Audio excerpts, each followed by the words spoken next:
Non-literate peoples, I've often heard this, we are the simple peoples, the simple societies, we are the oral peoples. The English are oral, where is their script? This is not English script, this is Roman script. There were only a few Europeans who wrote, only a few Europeans had script, and they gave it to the others. When Cicero conquered Britain, or when the Romans conquered Britain, I remember Cicero saying, the English are so stupid, I am not even sure I could make them into good slaves. And I'm not casting aspersion on the English, I'm just telling you what Cicero said. But all this thing about oral, there are many scripts in Africa. The first script, the first major script that was to affect and influence a great part of the world was African. That script, the Tarseti, which goes up and becomes more advanced and developed in Egypt as the Africans move up. The Meroitic script, which we have not yet broken. We have 800 texts in Meroitic. We haven't yet broken the code. We have Manding script. We have a whole series. I was in the jungles of Suriname and found them using, the men were writing in the Afaka script to their girlfriends. They came with it from Africa, the Afaka script. They were writing the Afaka script. The Akan script. They developed apart from, they had drum scripts. Nyangoran Boa has shown us the complicated drum scripts they developed. So that there are written scripts in Africa. So yes, only a few people use them. That was true of Europe too. Very few Europeans were literate. Even many medieval European kings did not write. They had this scholar caste as you had in Africa and America and in Asia. A few people wrote. It is only within recent times that you have the great mass of people educated. But it always seems, because we stand at the end, broken and defeated, that we were the last to come on the ladder. No, sir. It's just the opposite. When you go and look at their medicine, I spoke in Atlanta to the Center for Disease Control. Africans had aspirin before us. They were using Salix capensis, which is salicylic acid, the main active ingredient in aspirin. They were using tetracycline 14 centuries ago in Nubia. They found the yellow-green flash of tetracycline in Nubian bones 14 centuries ago. They only started using that antibiotic in America in the 1950s. They pioneered in several operations. They pioneered in the cesarean operation. Dr. Finch has written a fine thing on the cesarean. At the time when that operation was experimental in Europe, people like Dr. Felkin went into Africa and observed the Banyoro surgeons performing the cesarean. And the mother was hale and hearty after 4 or 5 days. No woman survived the cesarean in Europe in the 1870s. None. No woman survived.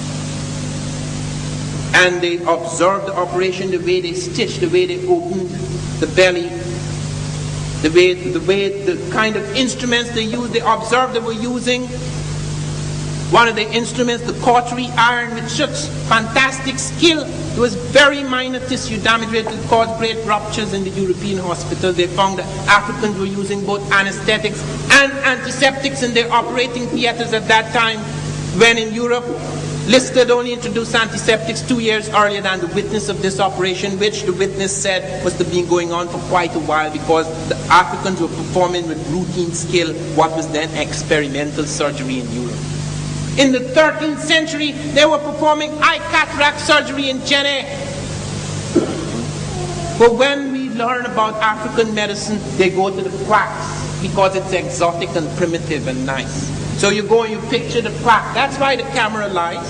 You take the camera out, the camera is not supposed to lie. You concentrate on the edge of a world. You pick out the quack and you listen to everything he says, all his little magic and his nonsense. He says, well, that's African medicine. You don't deal with the scientific superstructure of that medicine. If I wanted to do that to American medicine, boy, are there quacks out there. I am terrified of getting sick, because I'm sure my sickness would be fatal. I have never been diagnosed correctly. As soon as I go to the diagnosis so that I could guess the worst possible scenario so I could fight against it. So when you look at medical science, You see, for example, one of the innovations that Africans were the first to use drugs to deal with hypertension and certain forms of psychotic disorder. Even one of their medicines, SERTIMA, comes out of the African medicine chest. They have a vast herbal pharmacology. We are only now beginning to study this and see the scientific knowledge the Africans had of plants. And when we talk about plants, they were the first in the agricultural field. Recently, there's been a big discovery which has been disputed, where they found that Wadi Kubania and Wadi Tushka in Egypt and Nubia, the earliest cultivation of cereal, wheat and barley, etc. And this was dated about 18,000 years ago, about 7,000 years before any other civilization. It has now been downdated. They said they made a mistake. But when they thought they were right and that they had made a mistake, they started to excuse it. They said it is probably not true that agriculture is the basis of civilization. Could you understand what these 5 centuries have done to the consciousness of the world? That even when things are found, even when they're there, you cannot understand. Do you know how they explain the Dogon finding Sirius B? The Russians have given the best explanations, because the Russians contacted me when I brought out my thing in the New York Times. I got a letter from Sanarov, academician Sanarov, from one of the Soviet science cities in Asia, saying that the Russians had been working on Bering Strait migrations and other migrations from the Pacific area. They'd never heard of Atlantic migrations before. They were very interested in my research. And in the communication, I asked them about what they had been doing in Egypt, what discoveries had been made on the NASA, because Sadat had kicked them out. And they pointed out that Volosimo, one of their scientists, had found perfectly ground spherical crystal lenses in ancient Africa, and that the Africans had telescopes. But they didn't even bother to think that Africans had telescopes. They said that perhaps, and this is Carl Sagan on big television in America, that some scientifically literate European wandered among the Dogon and gave the African savages this knowledge. And that later on, when anthropologists came to study them, they merely vomited it up. The anthropologists who studied the Dogon, Marcel Griot and Germain Dieterlen, Griot spent 16 years among the Dogon before they started to talk about that part of the heavens. A long time to vomit. And no one at that time, before or after, until very recent times, knew what the Dogon had found. That there was an elliptical orbit of 50 years around Sirius A and an orbit of 1 year on its own axis. We only found the flashing and darkening of the supernova 2 years ago. We have not yet found, and we may not discover this until next year when we send up our latest space telescope. We will not be able to verify what the African said about the 1 year orbit on its own axis. Yet the European gave it to him in the 1920s or 30s. Let me shift from the African world now and touch on something in closing that I have had intimate acquaintance with. I have been one of the few blacks who was sent by the National Aeronautics and Space Administration to witness the launching of the first black American into space, Bluford. That was done in recognition of the work I had done at NASA on blacks in space science. One of the things I discovered is that not only African science is little known, but even modern science, the contribution of blacks to modern science is little known. Look at this electric light. It is true that Edison pioneered in the electric light, but Edison could only keep the light burning for about 16 hours. The man who provided the carbon filament that made light universal and practical was a black American, Louis Latimer.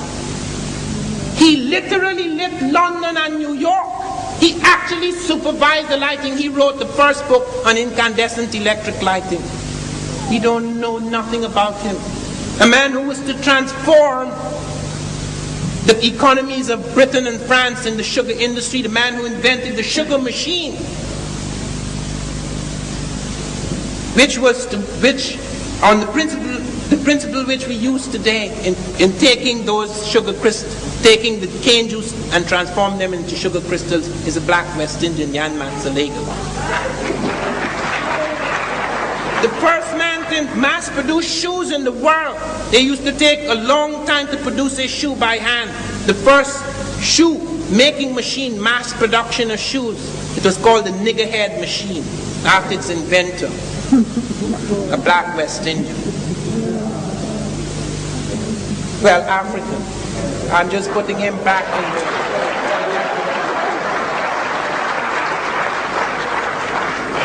of African ancestry.